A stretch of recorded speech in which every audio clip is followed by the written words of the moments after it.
Here we go again. Today we are back for another mock draft on the channel. Now, first off, last week I posted a mock. 2 hours later, Dante Moore declares for the draft. Or doesn't declare for the draft. Let me say that, actually. Sorry. That was the second time I've had really bad timing with this. Some of these, we now know who's coaching these teams, like the Atlanta Falcons, who don't have a first, obviously. The New York Giants, who I did think were going to get Harbaugh. Tennessee's getting Robert Saleh. And Miami's getting Jeff Hafley. Now, apparently, the Browns are down to two coaches. Grant Yuldinsky, I believe that's how to say it. Somebody else I don't really know. Arizona, I think, might hire Vance Joseph. Um, the Chiefs are hiring Eric Bieniemy as the OC because Matt Nagy's out. He's leaving some way or form. No, yeah. So couple more openings. I mean, Baltimore, obviously the big one. The Bills is now open as well. Um, yeah. And the Chargers did hire Mike McDaniel as the OC, which is awesome. That will probably be a one and done for him. But let me get right into it with the first overall pick. With the best quarterback on the board, my guy Mendoza. And it pains me that he's going to go here because I know he's going to be good. And it's going to be another elite quarterback in that division. Unfortunately, he did win the Natty on Monday. Finally, Indiana have broken, and they finally won something again. Unbelievable season. Kurt Cignetti, unreal, truly. So, pick number 2. Now this is hard. This is really difficult for me right here because this 2 to 7 range can really go anywhere. Because obviously the Jets have a dire need at quarterback, right? Who's the best guy on the board? Ty Simpson. Is Ty Simpson the pick at 2 anymore? No. Could he be the pick at 16? I think so. But there's not really a quarterback on the board, so you're kind of just going off best player, which is not ideal here, or best fit even. I do think Caleb Downs is definitely in the equation. I still think they're going to go Arvell Reese, though. I think him and Bain are really the two guys at that number 2. I just think he makes more sense. Just because he's more that out, he's more of a linebacker. Bain's obviously an edge rusher. I think Reese does a little more for them. So, pick number 3 here with the Arizona Cardinals. I would not rank Love as the third best prospect in the class personally, but to each their own, right? I do think right here it's between Ruben Bain. Could they take Love at 3? Maybe. Receiver, not really in the picture for me. Linebacker, meh. So it could be really Caleb Downs, Bain, or Bailey. I do think Bailey has really risen up more and more. Obviously, I've seen a lot of people talk about him as a top 5 pick, top 10 pick, right in that range. And I think he'll probably end up going right around top 8. I think the Saints is probably the last team he would fall past. Most likely, at least. Just because of how the draft's falling with Dante Moore declaring, it just opens up and it pushes guys up. So, for pick 3, I'm still going to go with Ruben Bain, who is my number 2 edge rusher in this class. Now, pick 4, obviously they're hiring Saleh. They haven't hired an OC yet. Apparently, it's going to be Mike LaFleur. Whatever it is, you need to help Cam Ward, right? That's your 1-1 last year. You need to give him some weapons. Obviously, you have DK, Imanor, Calvin Ridley, I guess, still under contract.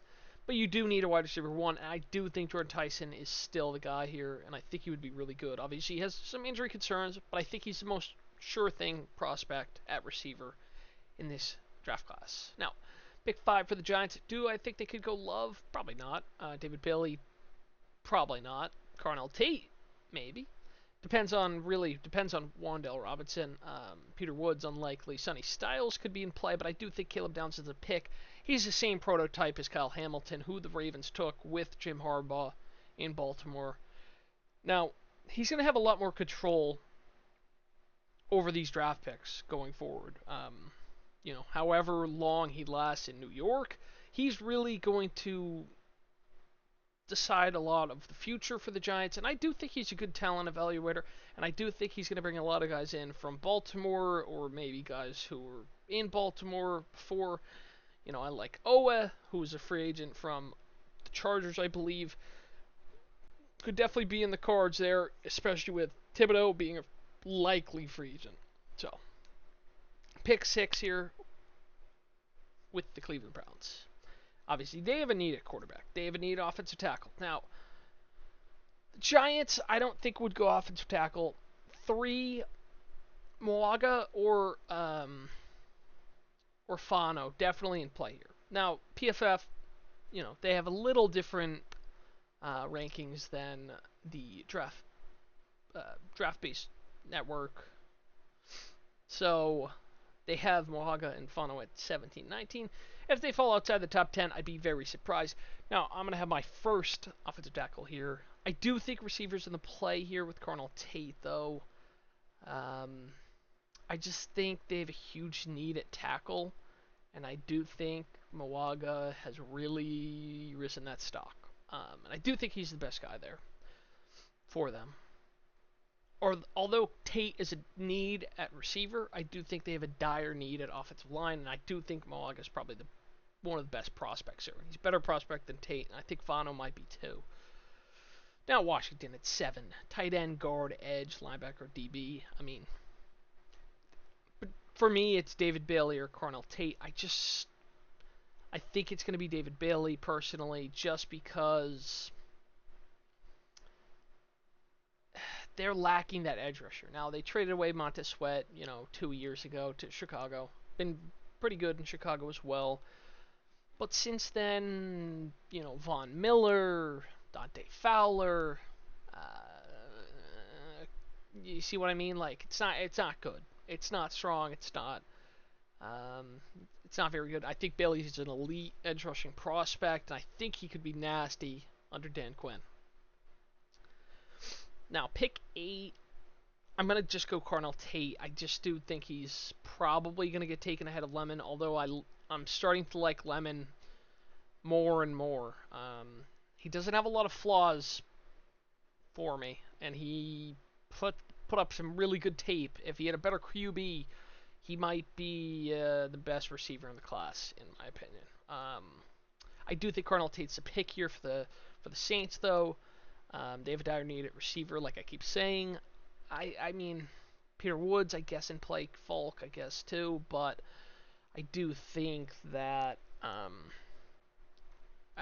Tate's the guy they go with. Obviously, you have the offensive-minded head coach with Kellen Moore. You have Tyler Shuck. You had a great draft last year. That's going to keep their GM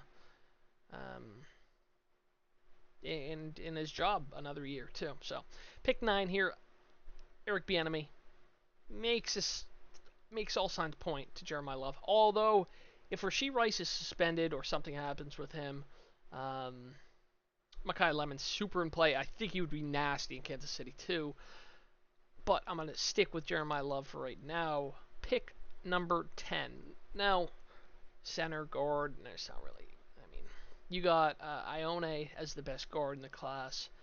But besides that, not really anything there. Safety-wise, I think it's just going to be Thieneman. If we scroll down here, Pregnon, A.J. Hawley. Thieneman, I believe, did declare for the draft. If we look at safety here, yeah. And then, obviously, the guy from Toledo, Emmanuel McNeil Warren. Interesting name. He's probably going to be nasty.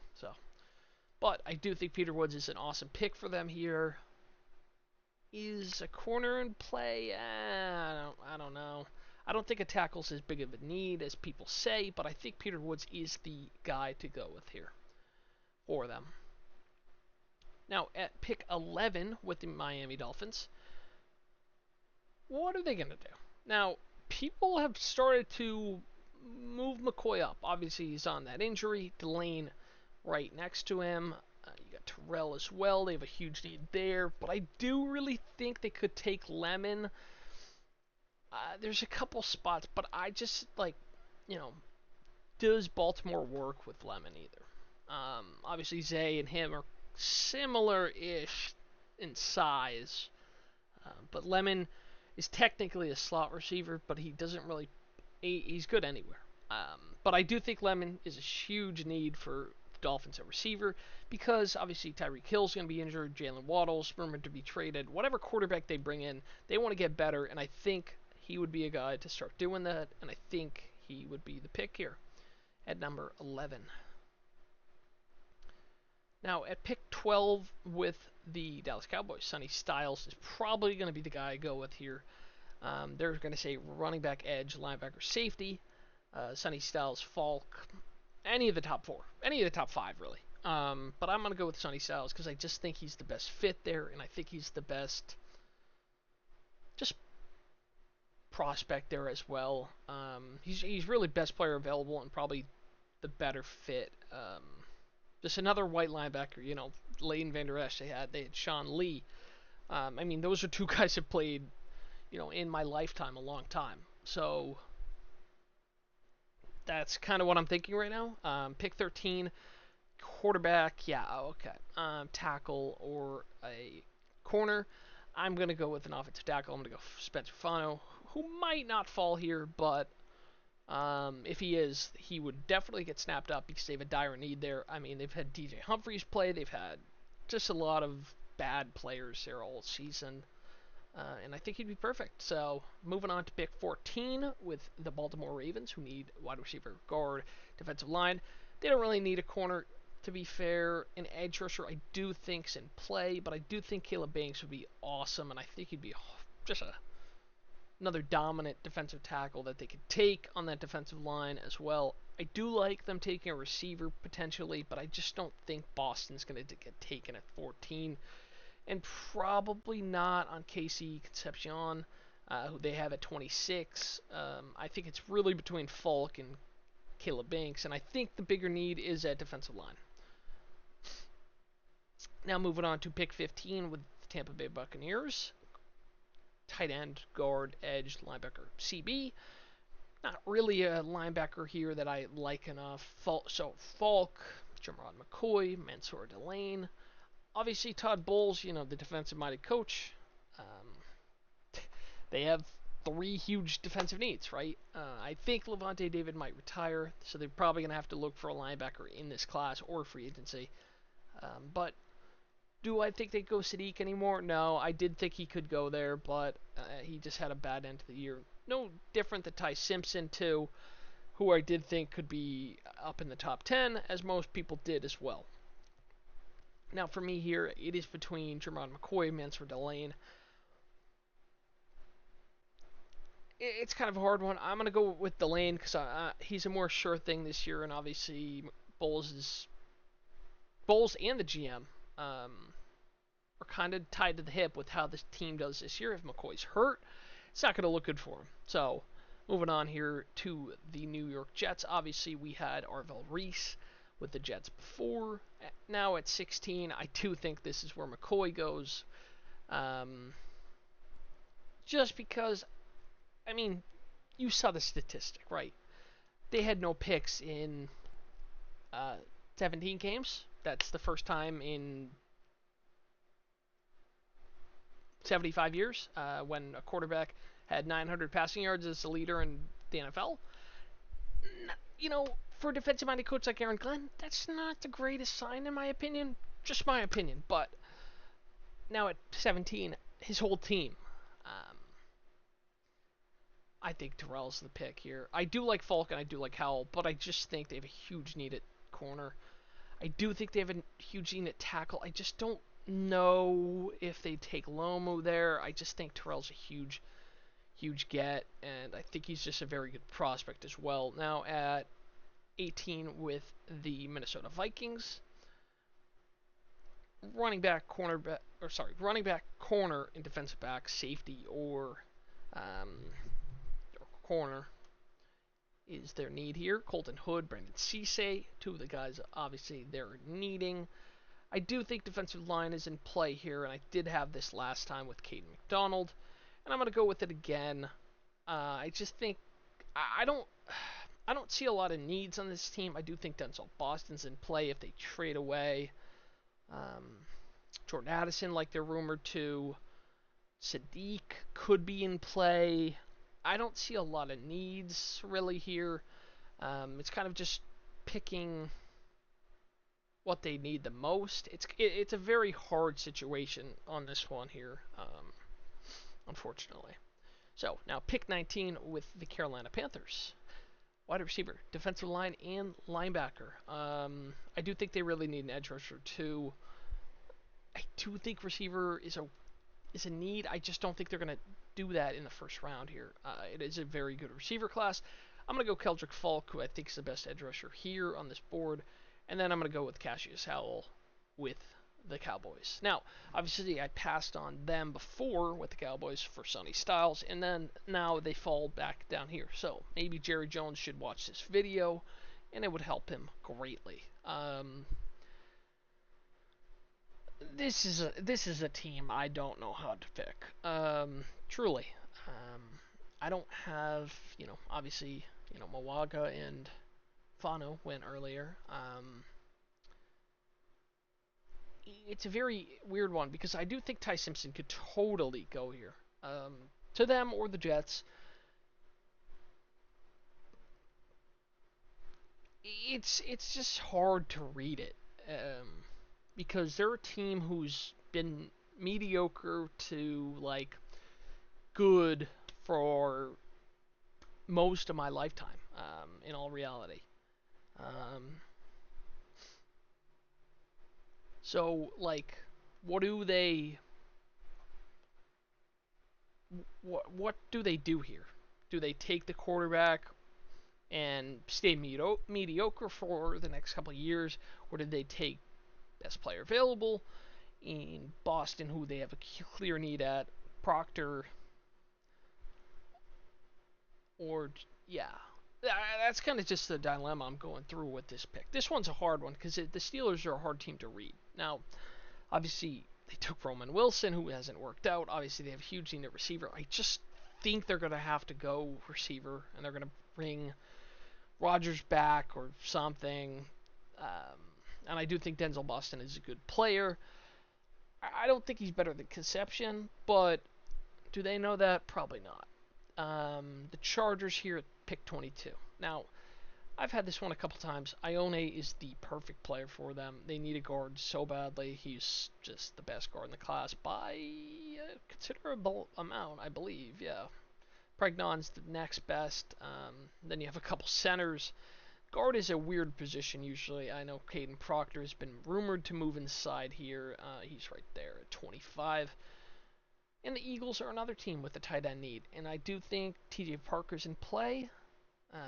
But I do think Sadiq is also in play. And I do think Casey Concepcion also in play because of their need at the receiver position. Because I do think A.J. Brown is going to get traded.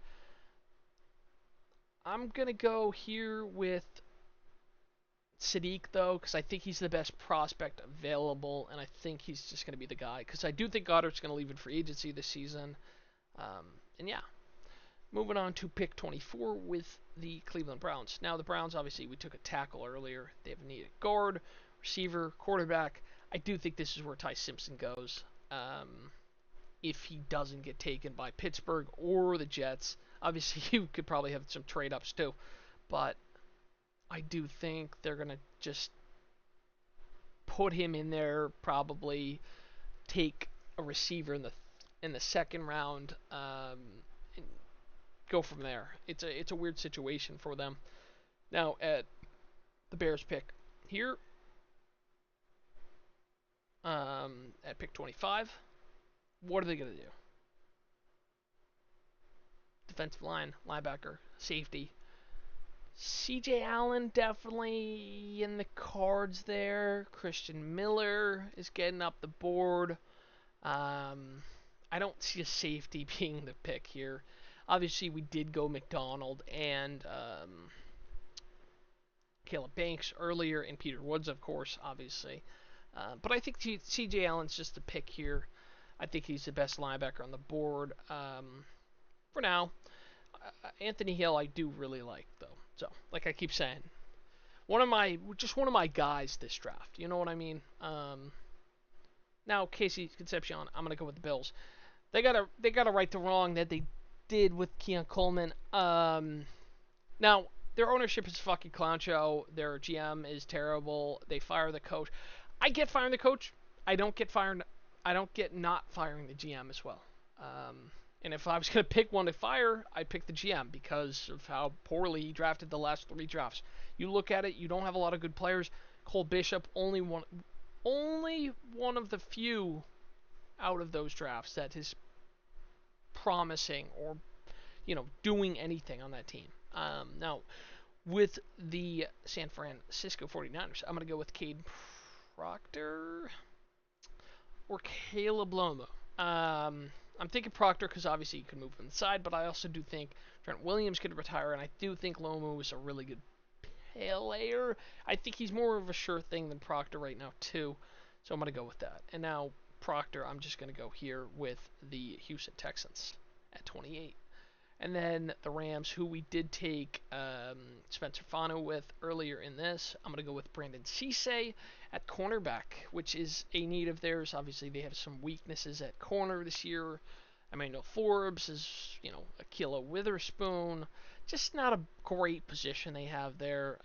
So pick 30 here. Now I'm going to go with TJ Parker for the New England Patriots. Could they go O-line? Probably. Mesidor definitely in the cards. I just think Parker's probably going to go ahead of him as well. Now with the Broncos here, Christian Miller's obviously in the cards, but I'm going to go differently here. I'm going to go with Anthony Hill. They have a clear need at, well, we have a clear need at linebacker. Alex Singleton, Stranad, Greenlaw, the games he's played. Stranad's not very good. Singleton's not very good. And then you got Drew Sanders, who never plays. So, yeah. Then the last pick here with the Seattle Seahawks, I'm going to go with Keith Abney. I got him in my my college football save earlier today, actually. And then I like Colton Hood too. I mean, I think it's probably going to be one of those guys. They just have a little bit of a need at corner. I'm going to keep going Colton Hood as I've done so many times before. So yeah, this is all she wrote for my draft here, and I will see y'all next week. Peace out.